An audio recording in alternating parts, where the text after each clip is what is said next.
Hello everyone and welcome back to Always Watching. Today we are discussing Sinners, and I have to say I was totally blown away. I did not know what to expect. I refused to watch a trailer. I started the trailer and then I felt like it was too long, and trailers these days just spoil everything. If you're going into this film expecting a vampire spectacle, you will be disappointed.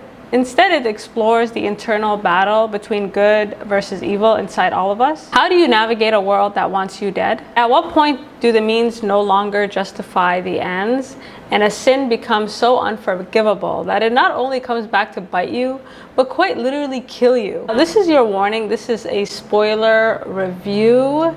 And if you are interested in watching the movie, please stop here. The film stars Michael B. Jordan in the roles of a lifetime, playing twin brothers Smoke and Stack. The chemistry between the cast members was incredible, and the movie was gorgeous to look at and to listen to. I love how all the characters knew each other. It immediately makes us comfortable in this very dangerous environment. The film takes place in the South during the Jim Crow era. The look of the film helps create this atmosphere. The movie really does feel like a horror movie, like a vampire movie.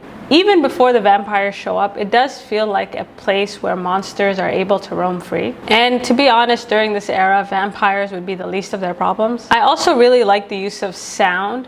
Whenever a character is recalling a past event, we never see the event, we only hear the sounds, whether it be the cries, the screams, whatever it may be. And I think this method helps the film avoid becoming trauma porn. Most of the film takes place in this juke joint, this club slash bar Smoke and Stack are setting up. We don't get much information into the brothers' past, but we get enough to appreciate how much is at stake. After escaping Chicago, Smoke and Stack come home with high hopes of beginning a brand new life, one away from the brutal violence they had become so accustomed to. And although Chicago is dangerous, I almost feel like the brothers forgot how dangerous their own backyard was. They got so used to working with people like Al Capone, and they have seen how far money goes to bridge differences and how money really does give you power.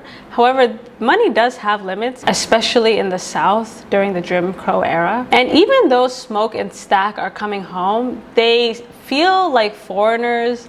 They seem so out of place. All the characters we meet are either at the end of their rope or have managed to find stability in the chaos. Besides Sammy, Smoke and Stack's young cousin, you get the sense that all these characters have lived these double lives, one above ground and one below ground. Despite their absence, everyone agrees to help them set up this juke joint, and not because they are being paid, but you do get a sense that this is an act of service for a community that works very hard for very little. I love how the film introduces us to different characters, because we spend enough time with each character for them to have an impact on us. Most of the characters we meet are sinners, and they've had to do some very dark things to either get what they have or maintain what they have.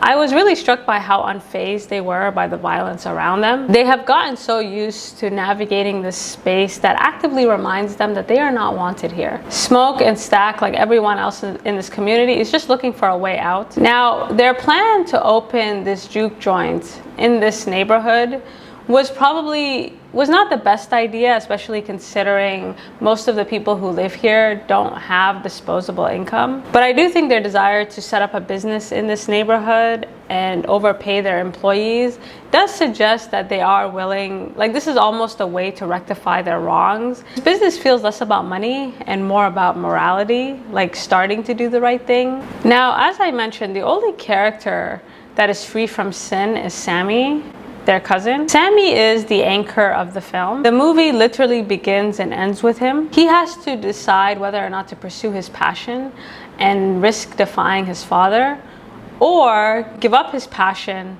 and risk a life of unhappiness. And all these characters exist on such extreme sides of the spectrum. By virtue of becoming a musician, everyone around him keeps telling him that not only will he be doomed to a life of unhappiness, but one of complete sin. Pursuing your passion, especially in the arts, is really risky, not because of the act itself, but because of the business and the types of people you will be exposed to. It is an environment where people constantly compromise their integrity for success. And the reason Sammy is so hesitant to pursue his passion is because he's honestly wondering whether or not it's possible to become an artist without selling your soul. And to make matters worse, his music is the reason these vampires congregate to their location. I thought the vampires themselves were very compelling. I thought Remick, played by Jack O'Connell, was honestly a scene stealer. Jack O'Connell plays the main vampire, like the head vampire, and every time he came on screen I was totally hypnotized. Now the vampire aspect of this film is honestly nothing special or unique. The jump scares are pretty standard. Like there's nothing about the kills or the way that the vampires turn that feels very original or unique or that will have you gasping, or it's not really much of a spectacle. Now what is unique is how these characters react to the vampires, including the audience. At first they are very scared of these vampires, but as these vampires keep talking, I mean, they are making a lot of sense.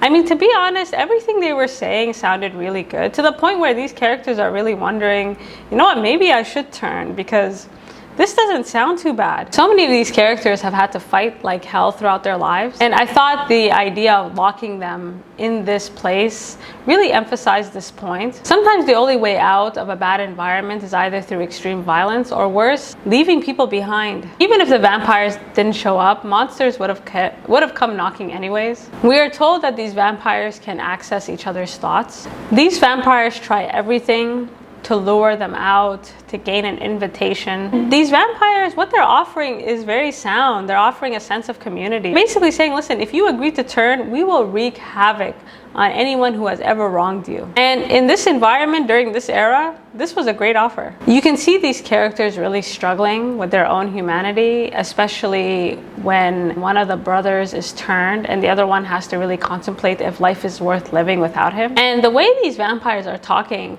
they're making it appear as if they have more autonomy over their actions than they really do. The idea of having access to other people's memories while having to live with your own traumatic memories is the horror. Emotionally, this film packs a huge punch, but at the end, like, it really sneaks up on you. The whole scene with the vampires, I mean, the movie takes so much time to build up to this moment, and it goes by extremely fast. Once the violence between the humans and the vampires kick off, people are killed left and right, things are happening, and it's very difficult to process how you're supposed to feel. Are we supposed to be relieved that at least some of them made it? Do we feel sad for the others? Or did we low-key kind of want those vampires to win? After this whole vampire massacre, you're sitting there, the audience, wondering, okay, now what? Before the sun goes up, we are told the clan had planned to slaughter them anyways. I thought this scene of smoke shooting up the clan's members was so unexpected and so surprisingly cathartic. He kills these men in broad daylight, and he also ends up dying in broad daylight, leaving his brother to rot in the dark. I do like the contrast between the two brothers, how one was able to find peace in death and the other is forced to live on with his girlfriend, longing for it every day. Smoke and Stack arrived with the best of intentions. They not only wanted to find peace for themselves, but hopefully allow the people around them to find peace as well. Fortunately, sometimes peace comes at a massive cost. The only person to make it out alive was Sammy, and we're told that not only did he become a musician, he started his own business. From what it looks like, he managed to live a long life and managed to navigate the darkness without allowing it to consume him. One of the most emotional scenes in the film, again, these scenes just sneak up on you, is when Mary and Stack visit Sammy. Sammy tells them that that horrible night was actually one of the best nights of his life. And Stack agrees, and the reason that Stack agrees is because not only was it the last time he saw his brother, it was also the last time he saw the sun. And I don't know why, but I felt that. These vampires are forced to live on knowing that their best days are behind them. And to me, this is worse than hell. The movie begins with Sammy soaked in blood, coming back to his father's church, and ends with this scene. Sammy had no idea that his music was so powerful it could lure vampires. Throughout the film, he is constantly undermined. They talk to him like a small child, someone that really needs to get out of this phase, pick a real career, become a real man. Now, Sammy has always been very confident about what he wants to do with his life. However, he struggled with the value of what he's doing. Am I really helping anyone? Am I really creating anything worth remembering? Am am I really doing anything that matters? At the end, he commits to becoming a musician, and he also has this newfound confidence because he now appreciates the power his art can have. And I think this appreciation is what enables him to avoid becoming a tool, something to be used to seduce and lure people into doing things that are against their best interests. Overall, I highly recommend this film. This movie demands a second viewing. Again, it's not at all what I was expecting. It's so much deeper. It's so much more thoughtful than I imagined. And I feel like he has so many things to say with this film. And he manages to effectively communicate them. Michael B. Jordan was really given the roles of a lifetime in this film, and he really acts his butt off. Like, he is so good. I think the movie was so well cast and everything works so well together. If you have seen it, please let me know what you think, and until next time.